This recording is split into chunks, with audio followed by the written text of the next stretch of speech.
afternoon, everyone. All right, let me first give you a quick overview of the coming week. Tomorrow I will be in the Wairarapa with Minister O'Connor providing an update on the government's response to M. bovis and how we are tracking on eradication and the support we are offering to our rural community to bounce back from the disease and the impacts it has had. On Wednesday, I will be in Auckland with Minister Faafoi, where I'll be making an announcement alongside him around predatory lending. On Thursday, I'll be launching the government's Women and Girls Sports Strategy, and on Friday, I have various events in Auckland. I want to make a few comments on the issue of fuel prices. There has been reporting in recent days on the price of fuel, and for good reason. I am hugely concerned at the level of price that consumers are currently paying at the pump for fuel. It is an unavoidable cost for many. The international price of crude oil has risen almost 30% just this year, but that doesn't tell us the full picture of what is going on in New Zealand. In 2008, we had one of the lowest pre-tax costs in the OECD. Today, New Zealand has the highest pre-tax cost for fuel in the OECD. Between 2008 and 2017, the margins importers were taking for themselves more than doubled, from 7% to 16%. That increase represents a transfer of wealth from petrol consumers to producers to the tune of hundreds of millions of dollars a year.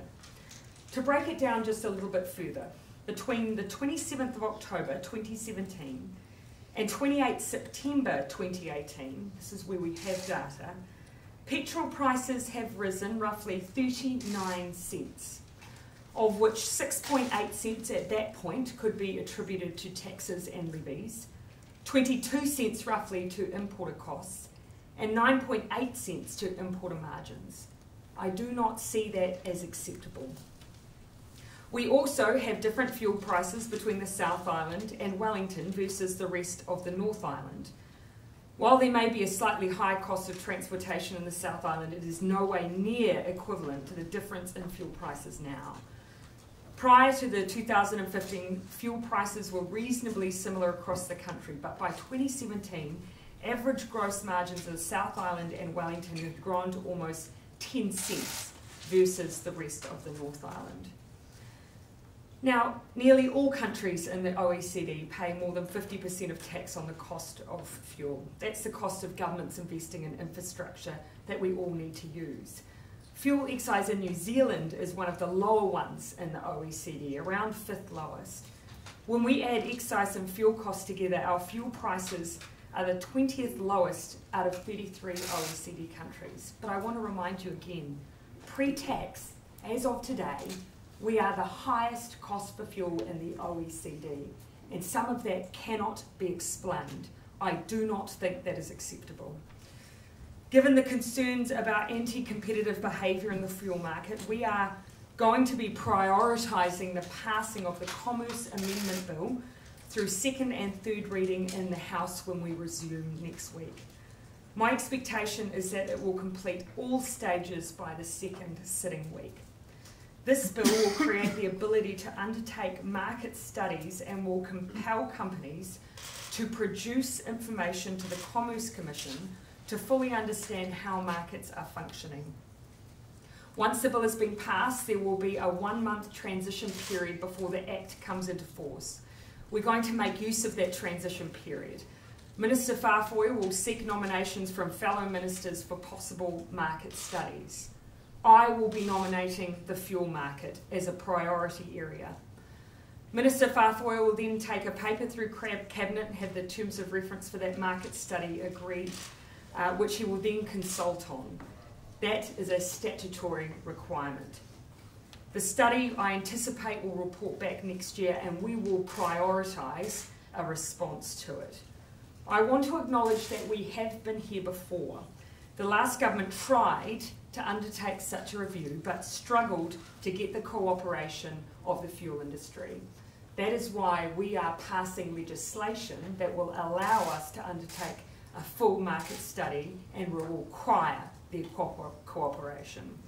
I have ministers with me if you have any further lines of questioning around that piece of work. Prime Minister, would you like to see petrol companies less profitable? Well, certainly, you cannot tell me that we do not have an issue in New Zealand when we have the highest pre-tax fuel price in the OECD, and that it's gone up by, such a significant amount, 39 cents in a year, 39 cents. That's incredible. The importer margin has been part of that increase, and some of it you simply cannot find explanation for. I don't think that is acceptable. New Zealand consumers, in my book, are being fleeced. Would you consider putting a temporary hold on the excise, the part that you can control, while this takes place? Yeah, and looking, as I've said, in the last year, a 39 cent increase. Excise has been a small part of that. The issue we have is even if we remove that excise, I cannot guarantee that fuel companies would not simply absorb that themselves, and that consumers would pay the same price. Do you feel like there's been a bit of bad luck on your part, that there's been a lot of publicity around this excise, and do you feel like things are conspiring against you, out of your control? Look, I think we have to look at the reality, and when you see that there has been, in such a small amount of time, a 39 cent increase for consumers, and we cannot find a good explanation for why they're paying that, it's up to us to do something about it. We've got to look at what's happening with the fuel industry. They haven't opened up their books to us in the past. We're going to have to force their hand. What do you hope the tangible outcome of the ComCom review would be? Well, we did, as I've said, we did have a piece of work that was undertaken in 2017. Now that found that we, quote, cannot definitely say that fuel prices in New Zealand are reasonable. Now that study didn't go as far as they would have liked to have, but we do know that there are options available. For instance, regulating to force existing suppliers to provide fuel terminal access to new market entrants. That might in part explain what we see happening in Wellington. Wellington has a higher fuel price on average than what we're even seeing in Auckland. That's not reasonable. We need to do something about it. Do you think that fuel companies are engaging in anti-competitive behaviour? The reason we need to access this, to access what's going on amongst fuel companies is to be able to answer those questions. So are you talking about greater competition, you're definitely not talking about price controls? Yeah, well, the option that I've just set out is about greater competition, and we know that it's obviously had an impact because you just have to look at the price differential between the South Island and Wellington and the likes of other parts of the country, including Auckland, which cannot simply be explained through transport costs. So the fuel companies would argue that the margins are just getting back to where they were before they fell to unsustainable levels in the early 2000s, and that the profits are being used to update the infrastructure and make it safer. I mean, is there a danger here that you're going to push the fuel companies back into an unsustainable area where they're not renewing their infrastructure? Yeah, I mean, this is a significant increase that we're seeing. If you're talking about from a refining perspective, my understanding is around 19 cents per litre since the start of the year is simply around the landed cost. That's refining component, quality premium, New Zealand specifications and shipping component. But that's an incredible increase in a very short space of time, and not all of it can we find explanation for. That's why the work of the Commerce Commission would be so important and being able to answer some of those questions. Prime Minister, has Cabinet decided whether to accept or reject ACC's call to hike their petrol tax? Sorry, whether or not... Has Cabinet considered the ACC call to hike their petrol levy? What do you say to people though, these school holidays or gearing up for the summer holidays, wanting to go on a road trip, or the people trying to get to work? This doesn't really help them right now, does it? Yeah, not immediately, but we do need to do something about this. As I've said, a 39 cent increase, and yet we cannot demonstrate or tell New Zealanders exactly why that has happened here in New Zealand when relative to the OECD it hasn't. Yes, there's been a change in the dollar and the price of oil, but that doesn't go all the way to explaining what we are experiencing at the pump. So we've heard them, we've got to do something about it. We are going to move as quickly as we can to change the law so we can look at fuel companies. But your government hasn't helped by putting a regional fuel tax in place in Auckland and also raising excise. But keeping in mind, we're talking 39 cents, excise is 3.5. There's something much bigger going on here that regardless of what's happening with excise, we should be looking at. AA wants you to take GST off fuel, I presume that's not an option? Again, it wouldn't answer all of the issue that we have here, and I couldn't hand on heart say fuel companies wouldn't just gobble that up anyway. Just to clarify, will that go through urgency next week? My expectation is that we should be able to get it through in the first 2 weeks regardless, because it's at second reading. Do you have any other obvious options apart from making competition easier? There is around transparency, ensuring that fuel wholesalers have post-terminal gate prices for petrol and diesel on display, regulating for contract terms between distributors and suppliers, and there's issues around vertical integration. So there are other options there, but again, having the Commerce Commission look closely means that we can make sure that we finally target what's going to make the biggest difference. I want to allow ministers to make any additional comment on any of those areas that one covers the Commerce Commission and one obviously the energy markets. Just on the issue of the lack of competition in the South Island and the Wellington region, that one of the things that I've had MB in parallel doing some work on this as well, that they've talked about whether they've given me some advice about whether or not we could look at opening up terminals for greater competition. But of course we do now have the terminal being built at Timaru, which will allow new entrants to come into the South Island market, which we will be watching very closely to see if that aligns the pricing around the South Island more closely with what's happening in the Upper North Island. Any other questions on fuel?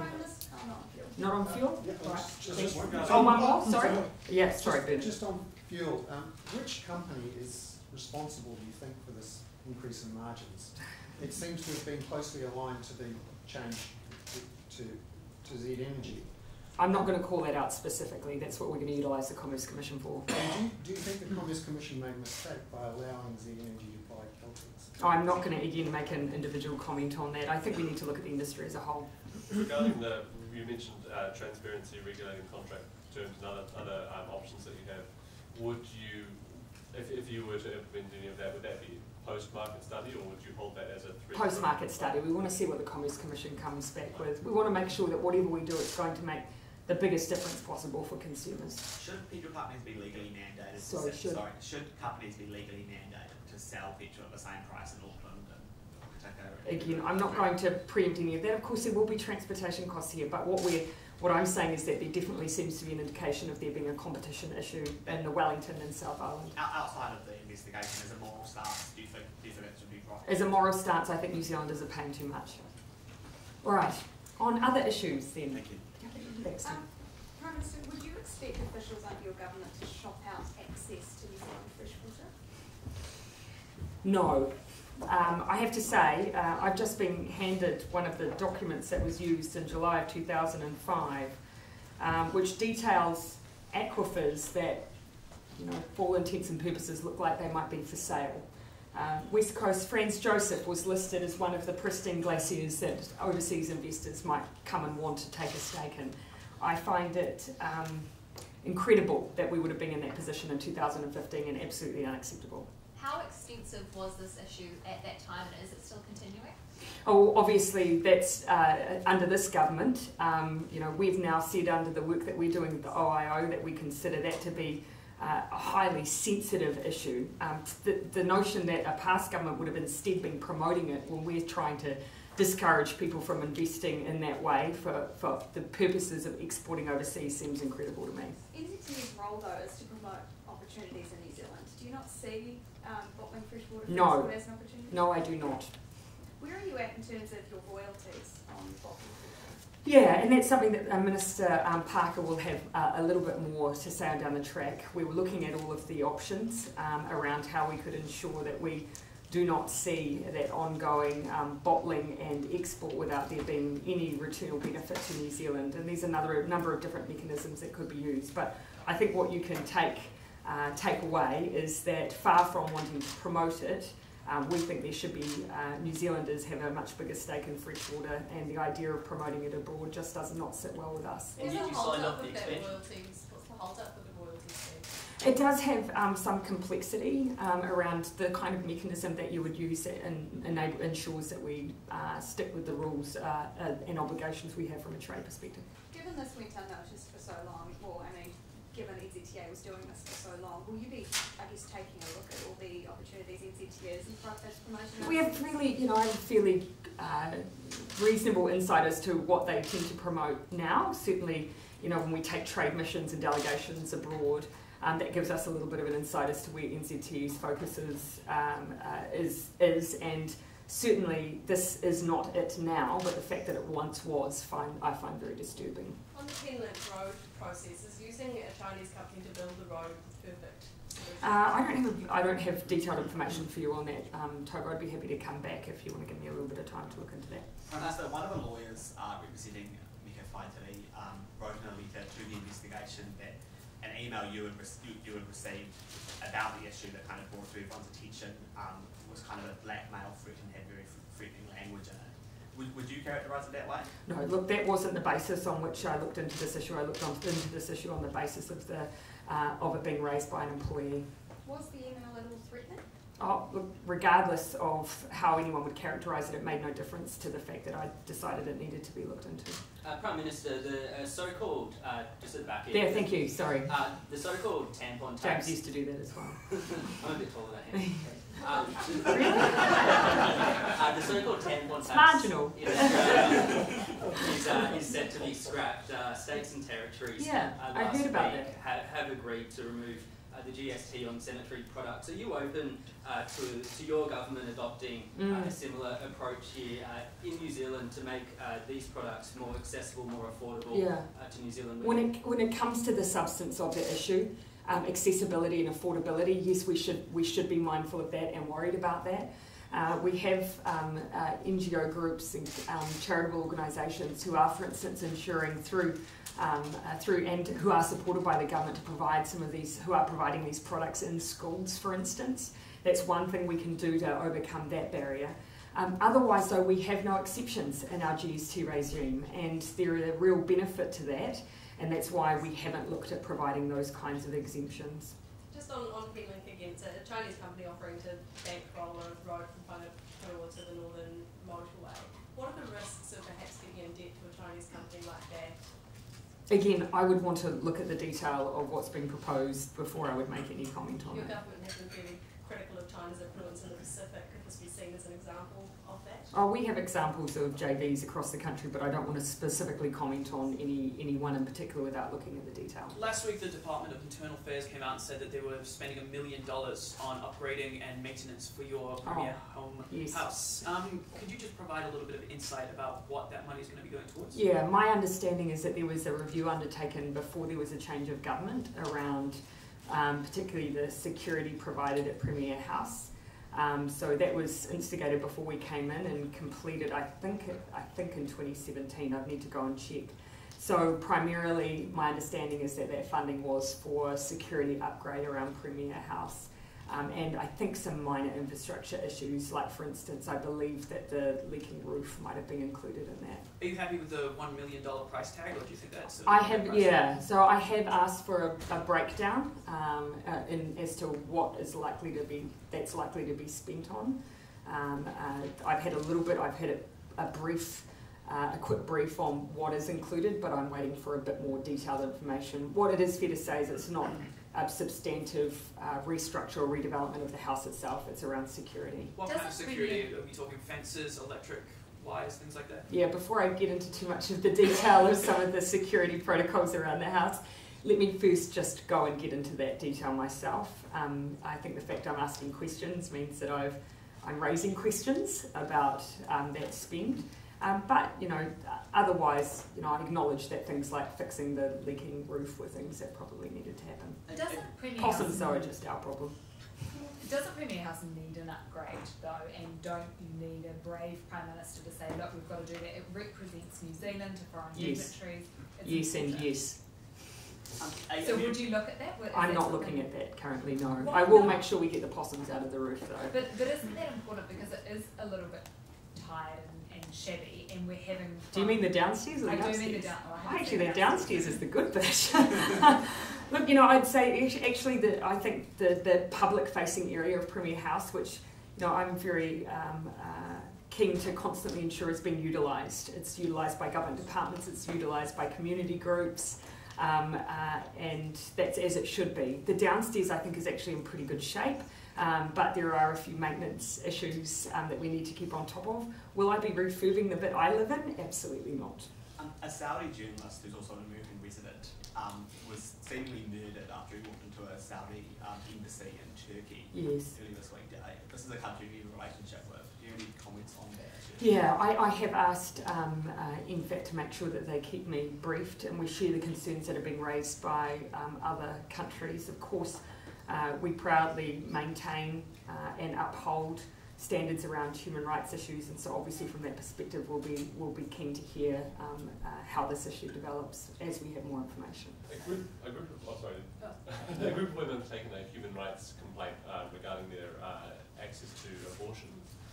Do you think there's a human rights issue in terms of women's right to not be discriminated against on the basis of their sex regarding their access to basic medical care? Well, look, whether you cut it from that angle or just generally around whether or not our legislation is fit for purpose, I agree that we do need to change the law. I've said that consistently. That's not a new position for me.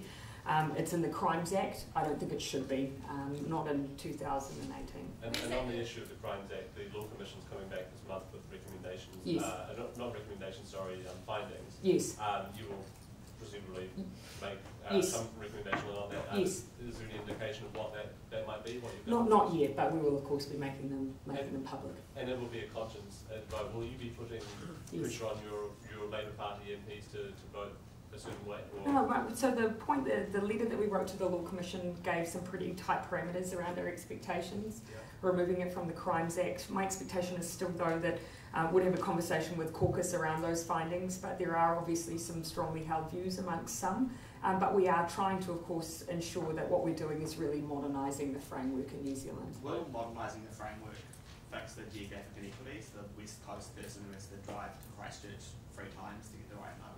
I would have to know a little bit more about what's happening there, if it's around specialist appointments or what it is around the availability of who makes himself available for service. I'd have to know that before I could answer. But, you know, there are flow-on effects from fixing it in the Crimes Act, you would expect, around what would be required to fulfil the required criteria from a health perspective to access rather than from a criminal justice perspective. You made a little bit of comment around adoption laws. Yes. Where are you sort of thinking at the moment? Same as it's always been, that the law is antiquated and needs to be fixed. The Law Commission did a piece of work, you know, over 10 years ago now, talking about how the law could be updated. It's based on 1950s legislation where predominantly we had stranger adoption. It doesn't take into account, for instance, whānau adoption. My hope from opposition was to try and get that work started by having the Law Commission do that work, but that was unfortunately voted down. We probably would have a new bill by now had we done that. Instead, now we are asking the Ministry of Justice to include it in their work program. I spoke just this morning with the Minister about that. It is on their work program. It is complex though, so it is going to take them a little bit of time. So how quickly could something actually come in? Yeah, it won't be fast. You know, basic legislation can take a year. This is not basic legislation, so it will take a little bit longer, but it is on our work program. On your clean water policy, how do you... on the clean water, on your clean water policy, how do you keep farmers happy? Because if we want to visibly improve water, don't we need to seriously change the way that we're farming? Yeah, and do you know what, I think the farming community knows that, and there is some excellent practice out there already around, you know, riparian planting, fencing of waterways, an acknowledgement that you can lift the value of what you're producing without necessarily intensifying. So from the conversations I've had with the farming leadership group, I'm greatly encouraged. They share our ambition for improving the quality of our waterways in New Zealand. That's not across the board though, is it? Oh, I think it would do a disservice to the farming community to indicate that there wasn't a desire to improve the quality of our water. They say a lot of that work is already underway though in riparian planting, for example. It's been happening for years, but we haven't seen a vast improvement in our water quality as a result of that. So as Toba says, don't we need to, I guess, give them a bit of a kick to actually make a change? Yeah, and so look, there are other things that are happening alongside that. We are investing more in compliance and enforcement for the small number that aren't fulfilling their obligations. We have invested in an overseer farm management tool, which is around measuring nutrient use, so that means that we can go right down to individual farm management plans. So that's a tool that will help farmers achieve those goals as well. Of course, it's the work that we're doing around the national policy statement and so on, which will talk about future intensification. So it's about building up a package. But again, I do think that there is a shared ambition here. It will take a number of years for us to turn around what has been the degradation of our water and our rivers and to make them swimmable. But our first priority is to stop the degradation and then to work towards improvement. A big part of that package is a look at allocation, an allocation model. And Federated Farmers said today basically that they would never accept that. That was just a policy they would never be able to accept. Is this a limit of collaboration? Are you not going to always be able to take these industry groups with you? I think that there's still a conversation to be had. There are parts of New Zealand where, within existing catchment, where there'll be, land that is underutilised and that doesn't have current access, and then areas that do. It's about having a conversation about what's fair as we move into a space where that land might be developed and utilised.